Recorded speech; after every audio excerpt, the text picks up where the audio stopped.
I didn't recognize the number. That wasn't unusual. I don't save contacts unless I have to. Fewer names, fewer expectations. But something about the pattern, call after call, no gaps long enough to forget, made it hard to ignore. 29 missed calls. I stared at the screen longer than I needed to, not trying to guess who it was, just waiting to see if something in me reacted first. It did. Not a memory, not exactly, more like a sensation. The feeling of standing still while something important moves away without you. A kind of quiet panic that doesn't show on your face. I put the phone down, made coffee, didn't check again until it buzzed on the counter, sharp and insistent. This time, a message. Please respond. This is urgent. Regarding your mother. I read it once, then again slower. No name. Just that word, mother. It didn't land like it should have. It didn't feel personal. It felt like someone using a label from a file I'd closed years ago. I didn't reply. There are things I remember clearly and things I don't. I don't remember what I was wearing that day at the station. I don't remember what time it was, but I remember the sound latter, not loud, not cruel in the way people expect cruelty to sound. It was casual, like a joke that had already landed. I remember waiting for the moment where someone would say, "All right, come on." No one did. There's a point when you're a child where confusion turns into understanding. Not all at once. It settles in pieces. They weren't coming back. After that, everything became practical. Find a way home, or somewhere that wasn't there.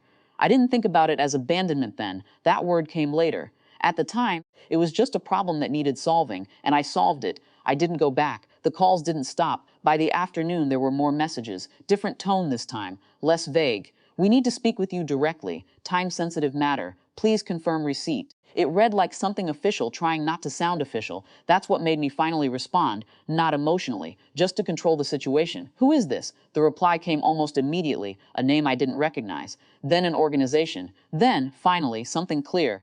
"Your mother has listed you as next of kin." I sat with that longer than anything else, not the fact that she had found me, not even the implication of what urgent meant, just that phrase, next of kin. It felt administrative, clean, as if the past could be reduced to a line on a form. I asked for details, not about her, about the situation, hospital, condition unstable, decisions pending. They wanted me there. I didn't rush.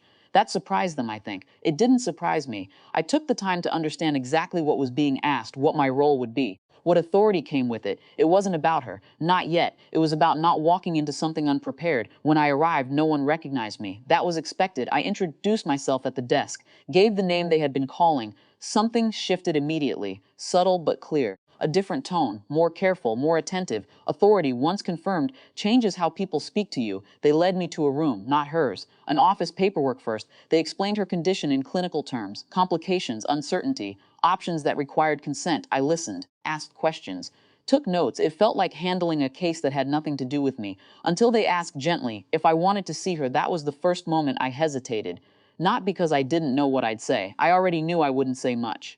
But because I didn't know if seeing her would change anything I had built by not seeing her all these years. "I'll go," I said. She looked smaller than I expected. That was the first thought. Not older, not weaker, just reduced. As if time had been working quietly, without needing permission, her eyes opened when I stepped in. There was a flicker of recognition, but I couldn't tell if it was real or just hope attaching itself to a face. Neither of us spoke right away. I stood at a distance. Not out of fear, just habit. Space had always been safer. "I didn't think," she started, then stopped. Her voice wasn't what I remembered. Or maybe I didn't remember it at all. I didn't help her finish the sentence. There are conversations that can't be repaired by filling in the gaps. "You've been listed as decision maker," I said instead.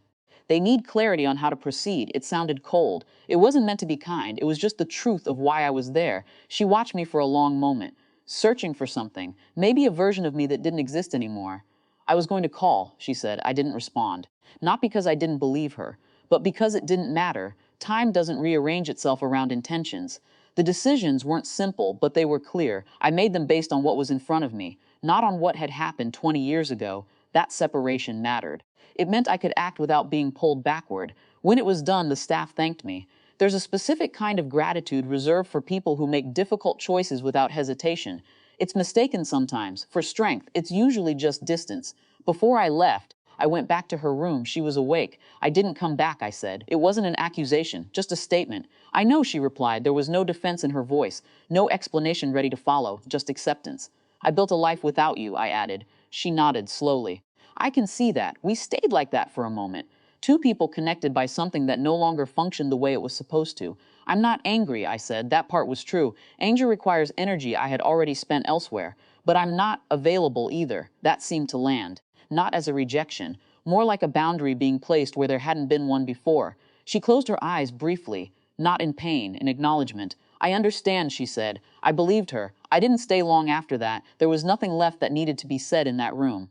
Outside, the air felt ordinary. People moved like they always do, carrying things that matter only to them. My phone was quiet again. No more missed calls.